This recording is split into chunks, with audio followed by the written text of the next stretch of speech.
Dr. Lopez, you want to take it away? Perfect. Yes. Thank you for the opportunity to address the board tonight with our annual student achievement update. I'm going to go ahead and share my screen.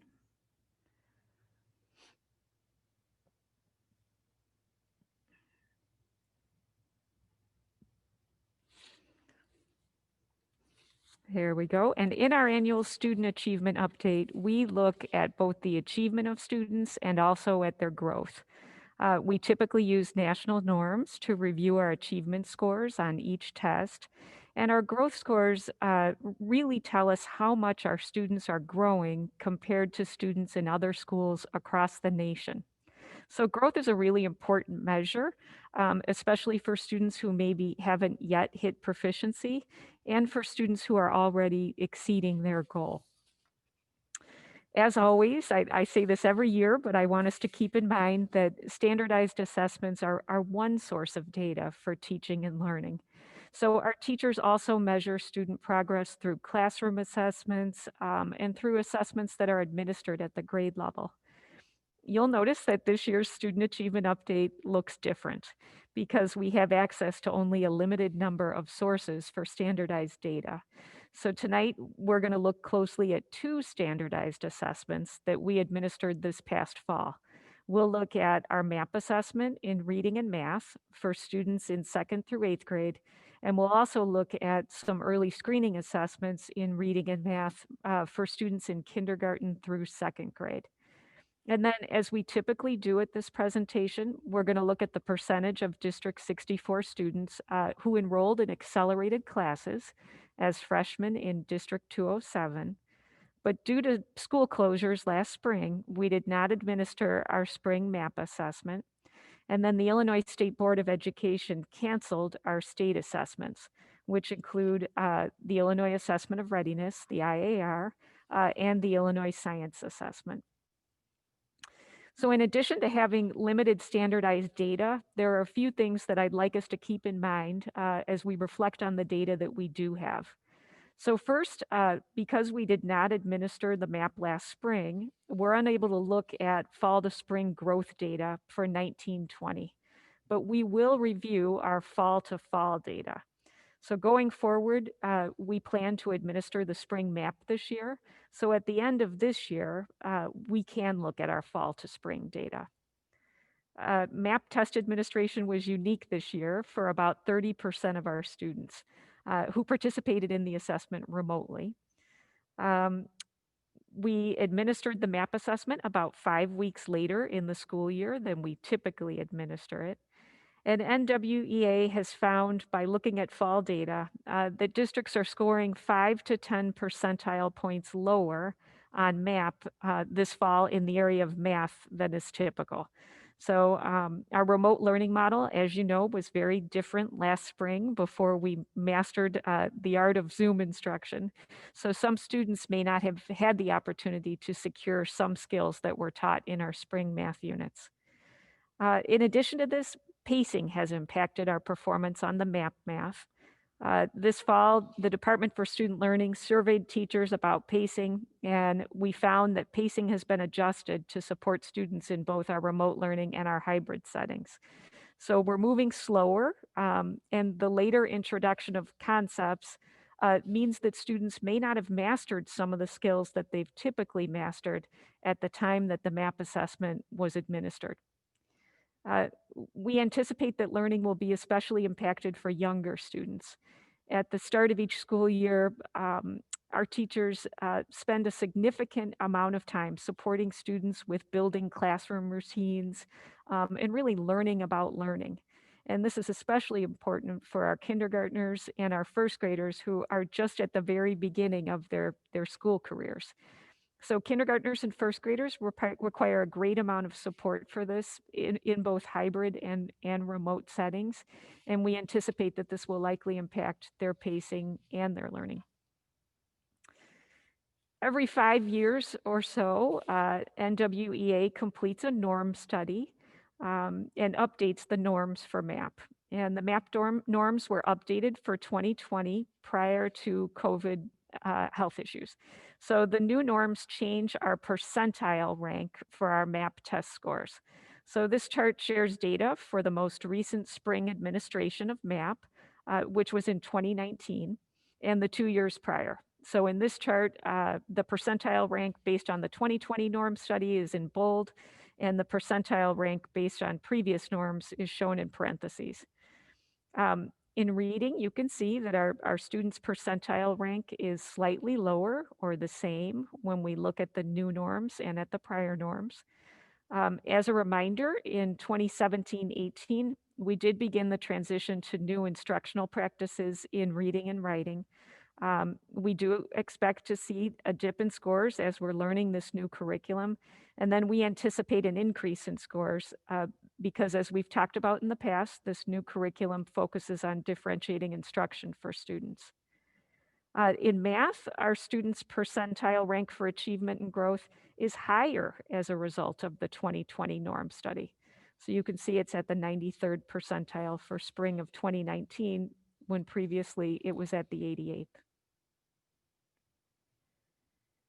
As I said, our most recent MAP data is from the test that was administered this fall.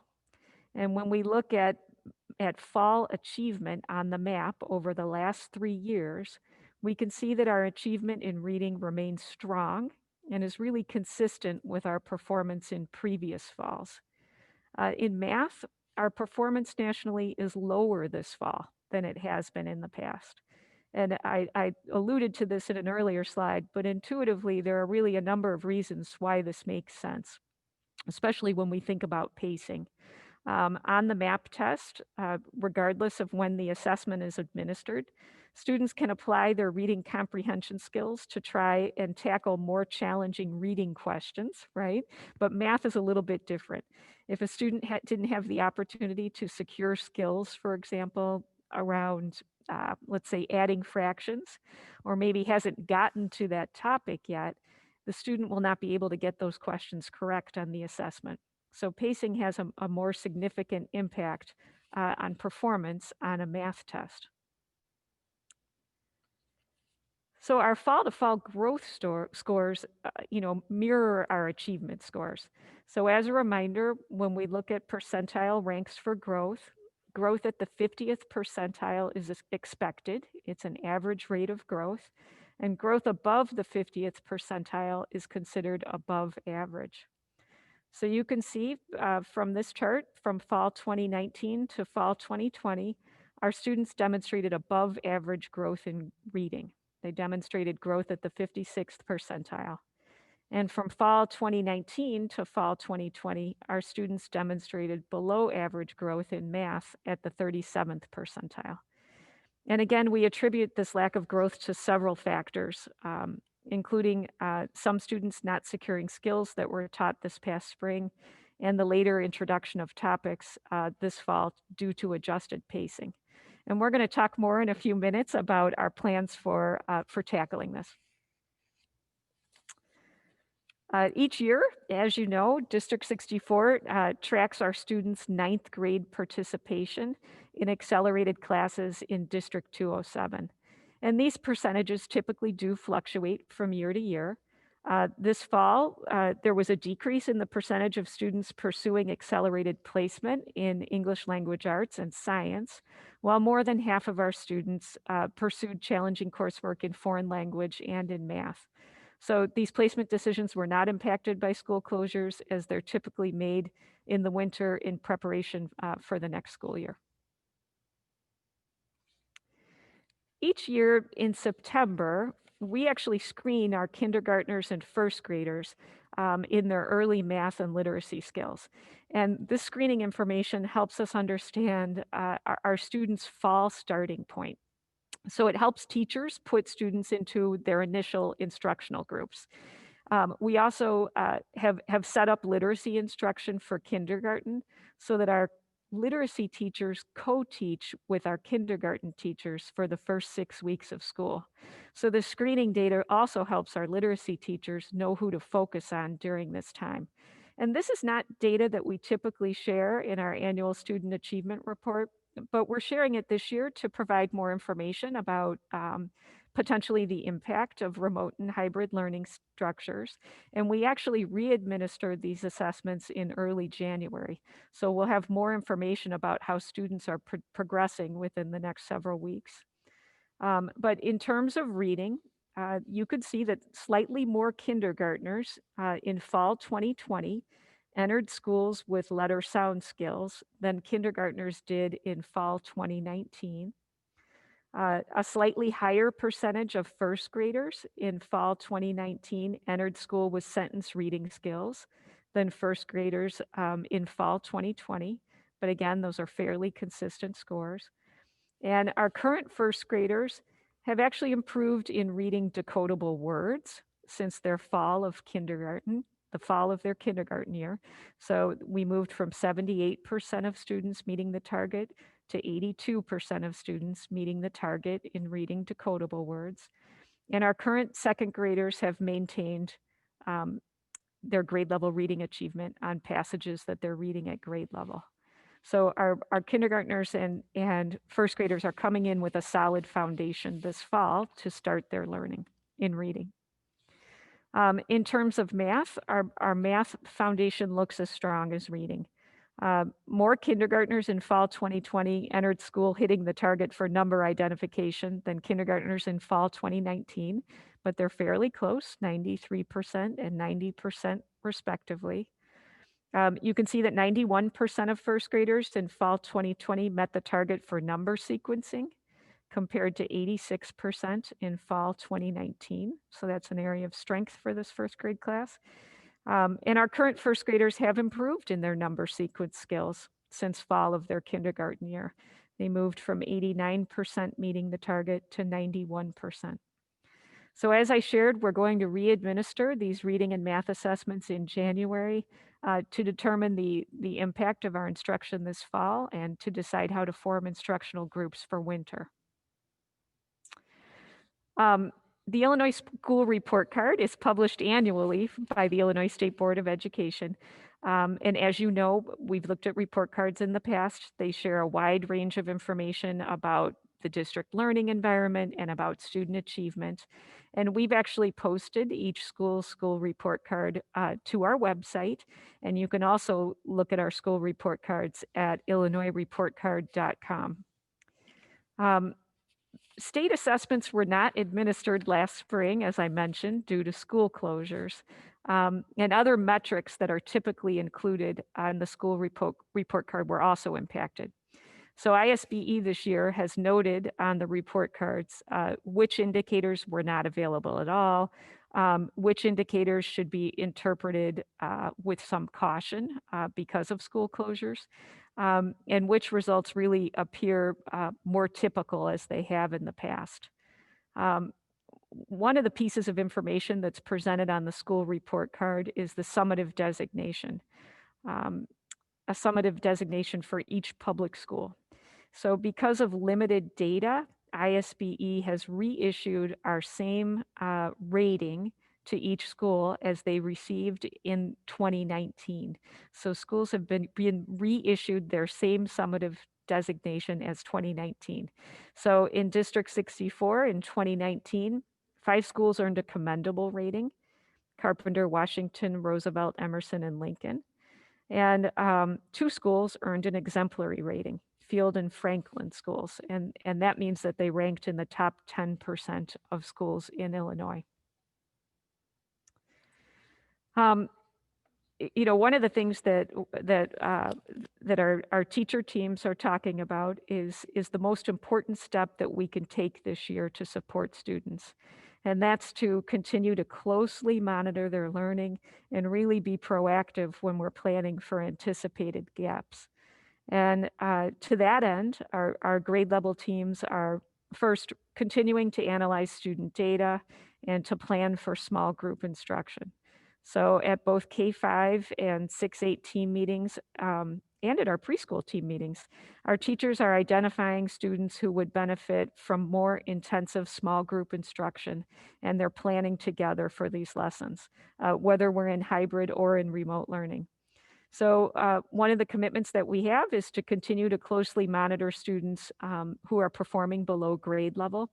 So we test our students in intervention classes and students with IEPs frequently, and we make changes to instruction based on this data. Second, because of our concern in the area of math, we're intensifying our focus on math at the elementary level.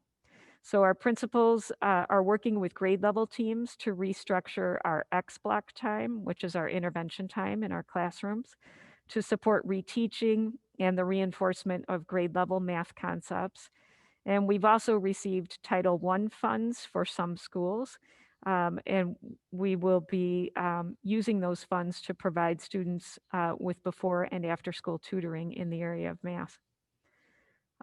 Third, because we know pacing is an issue, our department chairs and curriculum specialists are working with teams to adjust the curriculum. So we're looking at which learning targets are a priority, and we'll review and compress learning targets in trimester 2 and 3 so that we're focused on the learning that students need to be, most need to be successful in the next school year. And then finally, our K-5 ELA coaches, they're in their second year. They're really continuing to maintain support for our K-5 teachers in reading and writing and word study.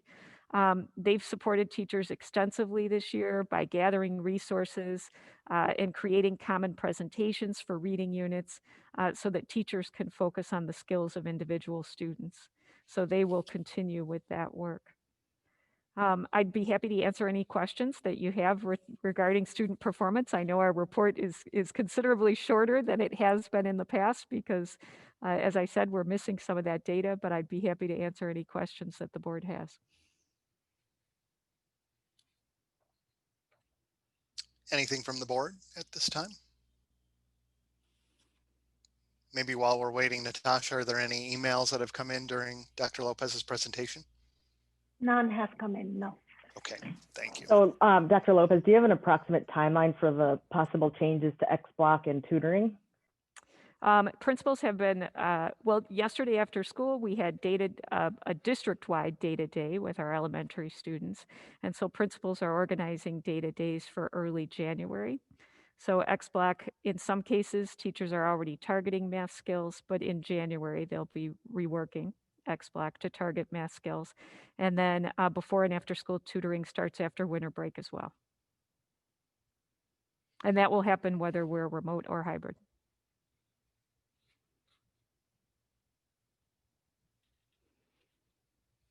So obviously, hybrid has and remote learning has impacted some of these numbers. Have you contemplated how long it'll take for our students to recover? So we seem to be maintaining in reading right now. And in terms of math, I'm really anxious for our spring assessment on the math map assessment because I'd like to know if the timing of the assessment impacted our performance on it. So one of the questions I have, Tom, is you know, we've never taken the assessment 5 weeks into the school year. And so is that impacting our percentile rank? The other piece is that when I disaggregate the data by grade level and look at where students are struggling, I see that they're struggling in our math units around topics like probability at the middle school level and geometry in some cases at the elementary school level. And those are typically units that are taught in the spring. So I think this spring we can integrate concepts from those prior units into our kids' experience this year and in the X block. So I think between intensive work this spring and some really focused instruction next fall that we can get back on track. If I had to make a prediction, that's what I would say. Good, thank you.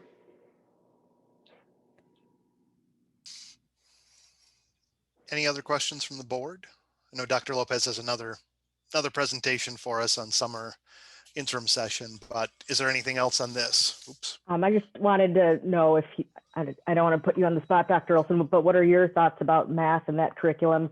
I think you went through that a few years ago at your last district, right? Or a big change to the math curriculum. So what do you think needs to happen in our district? Yeah, no, I thank you for asking. And I was going to say at the end, I'm really appreciative of Dr. Lopez and her team and our principals and our teachers. I mean, one of the fortunate pieces of where we are in education today is that we have a lot of access to data. And that data can really give us good information so that we can move and make some of these decisions already instead of having to wait till later. In terms of all of the ideas and suggestions for what we need to do the rest of this year, I'm fully on board. Dr. Lopez and I have discussed them, and I feel really good about what we're putting into place. I think that, obviously, the more data we have, the more informed, we're going to be in terms of what we're creating going forward. And, kind of switching to the personnel end is that we're now starting to have conversations about what would staffing look like next year? Are we going to have to hire more math interventionists? Are we going to have to hire more social workers? Do we need less of something else? Those conversations are ongoing in terms of the future as well. Does that answer your question? Carol, also in answer to that, we are on cycle for a math curriculum review, right? So one of the things that we'll be doing over the next year and a half or so is looking at different math programs and seeing how they match our district specific needs. So it's time. We're at that stage in our cycle around math. And Carol, kind of what you were referring to, that's what we just did, what I just did previously in my last district. So I'm kind of excited for us to get to that point too, because it's really exciting to see some of the new math programs that are out there and what they're offering. And I wonder with math, I know the middle school, seemed to align more with District 207 with the integrated approach. And I wonder if any of that will, impact the pre-K through 5 math curriculum. Mm-hmm. We do typically try to align in terms of so that they flow into each other, right? And we have been having ongoing conversations with District 207, just as an aside, this fall to see where they are in terms of pacing and where we are. That's one of the benefits of having that shared curriculum. That's great. Thank you. All right. Thanks, Dr. Lopez.